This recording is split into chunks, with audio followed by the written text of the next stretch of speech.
Actually చాలా మంది నగరం స్ఫూర్తి అన్నారు కదా, ఇక్కడ స్పెషల్ ఏంటో రోజు మనం చూద్దాము. ఏంటి ఎవరు రావట్లేదు, ఏం తీసుకురావట్లేదు. ఏయ్ ఇదేంటి ఇలా ఉంది, ఏంటి బర్ఫీ చికెన్. మార్వెలస్, షేప్స్ కూడా చాలా డిఫరెంట్ ఉంది. నేను ఒకసారి జూమ్ అయ్యి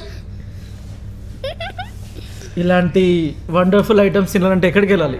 నాగరం స్ఫూర్తి రెస్టారెంట్ కి నాగరంలో ఉంది. నాగరం స్ఫూర్తి రెస్టారెంట్ అంటే చాలా వెరైటీస్ ఉన్నాయి. మీ ఫ్రెండ్స్ని తీసుకొని రండి. Birthdays, functions, parties enjoy